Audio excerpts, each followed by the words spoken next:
Good evening student, कैसे हैं आप? आई होप कि आप अच्छे होंगे।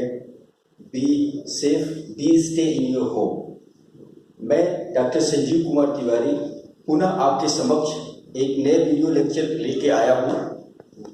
पिछले वीडियो लेक्चर में मैंने आपको स्पेशल थ्योरी ऑफ रिलेटिविटी के बारे में बताया था।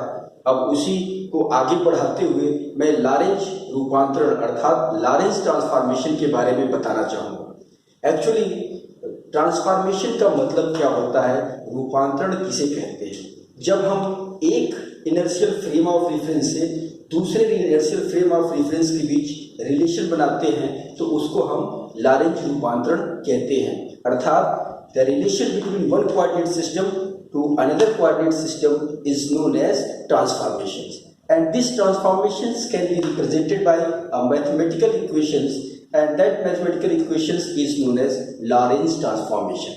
कहने का मतलब ये है कि जब हम एक इनर्शियल फ्रेम ऑफ रेफरेंस से दूसरे इनर्शियल फ्रेम ऑफ रेफरेंस के वेरिएबल्स को पहले अटैच करेंगे और उनके बीच जब रिलेशन बनाएंगे, उस रिलेशन को जिस मैथमेटिकल इक्वेशन द्वारा हम प्रदर्शित करेंगे वही मैथमेटिकल इक्वेशंस क्या कहलाता है? लॉरेंज रूपांतरण अर्थात लॉरेंज ट्रांसफॉर्मेशन। आपको समझ में हमारी बात आ रही है? मैं पुनः इसको रिपीट कर रहा हूं। देखिए, घबराइए मत। स्पेशल थ्योरी ऑफ रिलेटिविटी जितना कठिन मैथमेटिकल इक्वेशन है उतना ही इजी है समझने के लिए। अगर आप अपने माइंड को कंसंट्रेट करेंगे तो चीजें बड़ी आसानी से समझ में आएंगी। आप एक घटना को देख रहे हैं एक फ्रेम ऑफ रेफरेंस से, दूसरी घटना को एक घटना को एक फ्रेम ऑफ रेफरेंस से देख रहे हैं, उसी घटना को दूसरे फ्रेम ऑफ रेफरेंस से देखेंगे।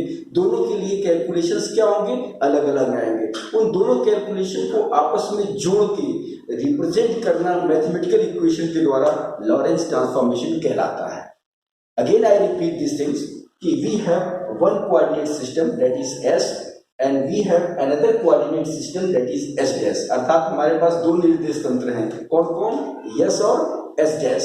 अब अगर एस के वेरिएबल जो है एक्स वाई जेड और टी है, और अगर एस डैश के variable X dash Y dash Z dash और टी डैश है, तो ट्रांसफॉर्मेशन कैसे होता है?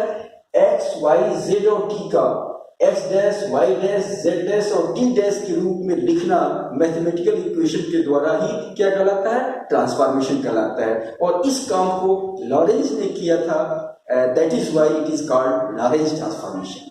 ओके, अब लॉरेंज ट्रांसफॉर्मेशन में क्या होता है? जो ऑब्जेक्ट की स्पीड होती है वो लगभग लाइट की वेलोसिटी के कंपेरेबल होती है। इसलिए जो कैलकुलेशंस करके हम निकालते हैं, जो लॉरेंज इक्वेशन निकालते हैं, उसमें एक नया पैरामीटर आता है। उस पैरामीटर को हम अल्फा पैरामीटर कहते हैं, और अल्फा की जो वैल्यू आती है वो आती है 1/√1 - v²/c²। देखिए, ये चीजें गैलीलियो ट्रांसफॉर्मेशन में नहीं आती थी। रीजन क्या था? रीजन बड़ा सिंपल है। क्या सिंपल रीजन है? कि वहां ऑब्जेक्ट की वेलोसिटी ऑफ लाइट से बहुत कम थी, लेकिन लॉरेंज रूपांतरण में जब हम देखते हैं तो ऑब्जेक्ट की वेलोसिटी ऑफ लाइट के कंपेरेबल है।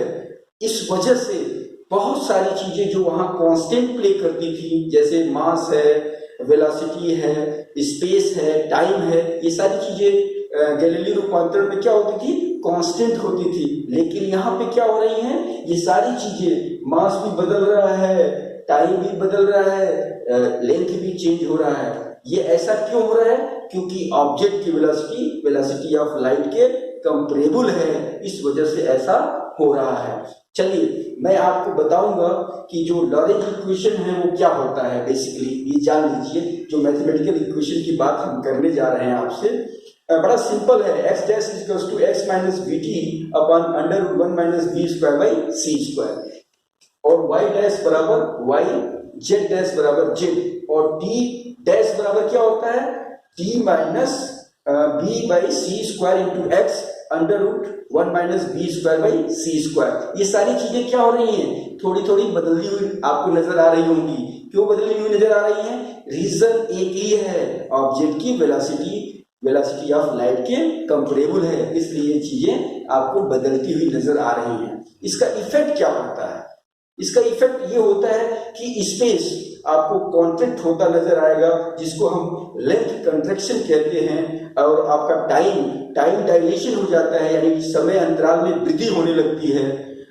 ये सब चीजें आपको थोड़ा अजीब लग रही होंगी कि क्या टाइम भी बदल रहा है, जबकि आपने ऐसा कभी पढ़ा नहीं होगा, सोचा नहीं होगा। लेकिन मैं बताऊं आपको, जब ऑब्जेक्ट की वेलोसिटी ऑफ लाइट से ज्यादा हो जाती है, वेलोसिटी ऑफ लाइट के कंपेरेबल होने लगती है, उस दौरान ऑब्जेक्ट टाइम इंटरवल भी क्या होने लगता है, चेंज होने लगता है। अगर आप एक रॉड लीजिए और उस रॉड को बहुत तेजी से फेंकिए, इतनी स्पीड से फेंकिए कि उसकी स्पीड जो है वेलोसिटी ऑफ लाइट के कंपेरेबल हो जाए, तो आपको रॉड छोटा नजर आना शुरू हो जाएगा, वो एपरेंट लेंथ उसकी क्या हो जाएगी, कम हो जाएगी। ये सब हो क्यों रहा है? ऐसा मात्र और मात्र एक ही कारण है कि यहाँ पे जो ऑब्जेक्ट की वेलोसिटी है वो वेलोसिटी ऑफ लाइट के कंपेरेबल है। I think it is okay. आपको ये थोड़ी थोड़ी बात समझ में आ रही होगी कि जो पैरामीटर गैलीलियो ट्रांसफॉर्मेशन में कांस्टेंट होते थे, वो सारे के सारे पैरामीटर यहाँ क्या हो रहे हैं, बदल रहे हैं। अब हम आपको थोड़ा सा डिस्क्राइब करेंगे कि लेंथ कंट्रैक्शन, टाइम डायलेशन, और सबसे जो इंपॉर्टेंट चीज है ट्विन पैराडॉक्स।